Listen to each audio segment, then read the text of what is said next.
Hello everyone, welcome to my YouTube channel Pravit Shikha. आज की video में हम पढ़ेंगे टीचिंग और ट्रेनिंग क्या होता है। व्हाट इज़ टीचिंग से हम स्टार्ट करते हैं। What is teaching? Teaching is a process of facilitating learning, knowledge acquisition and skill development in individual through various instructional methods and techniques. Teaching एक ऐसा प्रोसेस है जिसके अंदर जो लर्नर होता है, लर्नर कौन, जो पढ़ने वाला होता है, लाइक स्टूडेंट हो गया। टीचिंग एक ऐसी प्रोसेस है जिसके अंदर लर्नर लर्निंग करता है, नॉलेज लेता है, अपनी स्किल्स को डेवलप करता है, ठीक है, कुछ इंस्ट्रक्शनल मेथड्स के थ्रू और कुछ टेक्निक्स के through. It involves the transmission of knowledge, concept, principles, and skills from a teacher or instructor to learner in a structured and systematic manner. इसके अंदर नॉलेज को और ट्रांसफ़र किया जाता है, नॉलेज को, कंसेप्ट्स को, प्रिंसिपल्स को, स्किल्स को टीचर के द्वारा। टीचर भी हो सकता है या इंस्ट्रक्टर भी कह सकते हैं हम उसे। टीचर और इंस्ट्रक्टर के द्वारा किसको? लर्नर को। किस फॉर्म में? एक स्ट्रक्चर और सिस्टमैटिक मैनर में, मतलब एक सही तरीके से। टीचिंग क्या होता है? एक ऐसा प्रोसेस जिसके अंदर टीचर अपनी नॉलेज को, स्किल्स को, कॉन्सेप्ट्स को बच्चे के अंदर क्या ट्रांसफ़र करता है, शेयर करता है उससे, ठीक है। इसके अंदर नॉलेज हो गया, प्रिंसिपल्स हो गया, स्किल हो गया, इन सब का क्या होता है? ट्रांसमिशन होता है लर्नर को एक सही तरीके से, स्ट्रक्चर्ड वे में और सिस्टमैटिक मैनर में। उसको टीचिंग कहा जाता है। अब है फीचर्स ऑफ टीचिंग। टीचिंग के फीचर्स क्या होते हैं? इम्पार्टिंग नॉलेज, मतलब नॉलेज को इम्पार्ट करता है। कैसे? The primary goal of teaching is to impart knowledge and understanding to students. जो सबसे पहला प्राइमरी गोल होता है टीचिंग का, वो होता है कि नॉलेज और अंडरस्टैंडिंग बच्चों तक पहुंचाई जाए, ठीक है, नॉलेज और अंडरस्टैंडिंग क्रिएट की जाए। This involves explaining concepts, theories, principles and fact related to a particular subject और टॉपिक। मतलब इसके अंदर क्या इन्वॉल्व होता है? इसके अंदर कंसेप्ट होते हैं, थ्योरीज होती हैं, प्रिंसिपल्स होते हैं, फैक्ट्स होते हैं, किसी भी सब्जेक्ट या किसी भी टॉपिक से रिलेटेड, जो टीचर किसको बताता है? लर्नर को बताता है। फिर है फैसिलिटेटिंग लर्निंग। किस तरह से फैसिलिटेटिंग होती है, मतलब फैसिलिटेट किस तरह से करती है learning? Teaching aims at facilitating the learning process by providing guidance, support and resources to help the students grasp and internalize new information.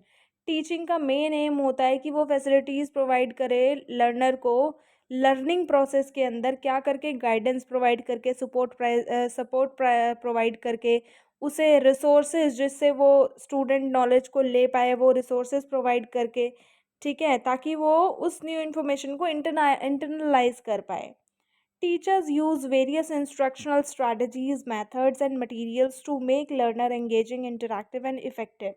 Teacher बहुत सारे इंस्ट्रक्शनल स्ट्रैटेजीज का और मेथड्स का यूज़ करता है, ऐसे मटेरियल्स का यूज़ करता है जिससे लर्नर लर्निंग करने में एंगेज्ड रहे और इंटरैक्टिव उनके बीच में एक कनेक्शन हो, मतलब इंटरैक्ट कर पाए अच्छे से, इंटरैक्टिव वे में इफ़ेक्टिवनेस आए उनके काम में।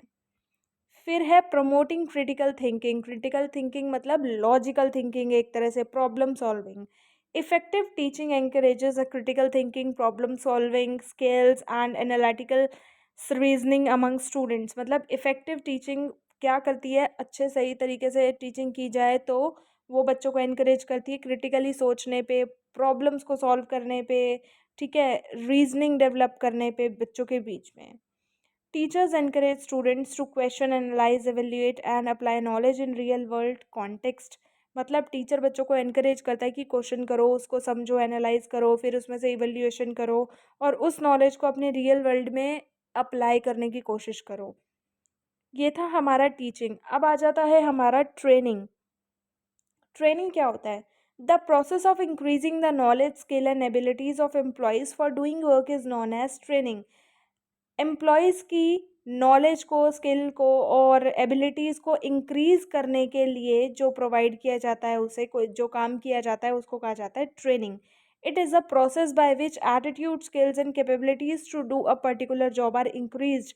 ये एक ऐसी प्रोसेस होती है जिसके अंदर कैपेबिलिटी, स्किल्स और एटीट्यूड किसी जॉब के प्रति इंक्रीज़ किया जाता है एम्प्लॉयज़ का। It is a process of learning new skills and applying knowledge. ये एक ऐसा प्रोसेस होता है जिसके अंदर हम न्यू स्किल्स, एम्प्लॉयज़ मतलब न्यू स्किल्स को लर्न करते हैं और अपनी नॉलेज को अप्लाई करते हैं। Its main aim is to improve the performance of the current job and prepare them for any future job। और इसका मेन एम ये होता है कि अपनी करंट जॉब के लिए अपने आप को इम्प्रूव कर सके एम्प्लॉय, और फ्यूचर जॉब के लिए अपने आप को प्रिपेयर कर सके। इसके भी कुछ फीचर्स हैं। पहला है स्किल डेवलपमेंट। क्या होती है इसके अंदर? स्किल्स की डेवलपमेंट होती है। Training focuses on developing practical skills and competencies that are directly relevant to performing task और responsibility associated with the particular job और रोल। ट्रेनिंग का मेन फोकस होता है स्किल्स को और कॉम्पिटेंसीज को डेवलप करने के लिए, जो कि उसको टास्क परफॉर्म करने में हेल्प करती हैं और किसी जॉब की, किसी रोल की पर्टिकुलर रिस्पॉन्सिबिलिटीज़ को पूरा करने में भी उसकी हेल्प करते हैं। This can include technical skills, interpersonal skills, problem solving abilities and other job specific competencies. मतलब इसके अंदर कौन सी चीज़ें आ जाती हैं, जैसे टेक्निकल स्किल हो गई एम्प्लॉय की, इंटरपर्सनल स्किल हो गई, प्रॉब्लम सॉल्विंग एबिलिटीज़ हो गई उसके अंदर, या किसी भी उस काम से, उसकी जॉब रोल से रिलेटेड कॉम्पिटेंसीज जो भी होती हैं वो सब डेवलप होती हैं इसके अंदर। फिर है practical application. Training emphasis on hands on practice application experiential learning to reinforce learning and build proficiency. Training क्या फोकस करती है कि हैंड्स ऑन प्रैक्टिस, मतलब उसको प्रैक्टिस में आए, वो बच्चा एम्प्लॉय एप्लीकेबल कर पाए चीज़ों को, एक्सपीरियंस ले, लर्न करे, अपनी प्रोफिशिएंसी को बिल्ड करे। Trainees engage in activities such as simulation, role playing, case study, and on the job training to gain practical experience and mastery in real world context. Trainees engage होते हैं ऐसी activities में जिसके अंदर simulation आता है। Simulation मतलब कि एक ऐसा रियल एनवायरनमेंट क्रिएट करना जो रियल एनवायरनमेंट से बिल्कुल मिलता जुलता हो, ताकि उन्हें एक्सपीरियंस आ सके। और रोल प्लेइंग जिसको कह सकते हैं हम एक तरह से, केस स्टडीज़ और on the job training, job के साथ साथ ट्रेनिंग लेना, ताकि वो प्रैक्टिकल एक्सपीरियंस ले सके या जो उनकी फील्ड है उसके अंदर मास्टरी कर सकें। ये प्रैक्टिकल एप्लीकेशन प्रोवाइड करती है ट्रेनिंग।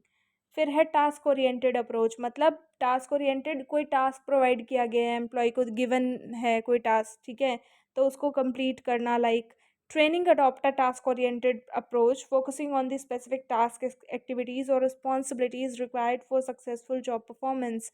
ट्रेनिंग अडॉप्ट करती है टास्क ओरिएंटेड अप्रोच, जिसके अंदर फोकस होता है कुछ स्पेसिफिक टास्क के ऊपर, एक्टिविटीज़ के ऊपर, रिस्पॉन्सिबिलिटीज़ के ऊपर, जो कि जॉब को परफॉर्म करने के लिए बहुत इंपॉर्टेंट होती हैं। It aims to bridge the gap between current skill and desired competencies, addressing identified learning needs and performance gaps। मतलब इसका मेन एम होता है कि वो जो गैप है, ब्रिज है, करंट स्किल और डिज़ायर्ड कॉम्पिटेंसीज के अंदर, उसको एड्रेस कर पाए, ठीक है, लर्निंग आइडेंटिफाई कर पाए, लर्निंग की नीड्स और परफॉर्मेंस गैप को कम कर पाए, ठीक है। ये था हमारा लर्निंग और टीचिंग और ट्रेनिंग। अगर आपको वीडियो थोड़ी सी भी अच्छी लगी है तो प्लीज़ लाइक, कमेंट, शेयर ज़रूर करना। अब हम मिलते हैं नेक्स्ट वीडियो में। Thank you so much.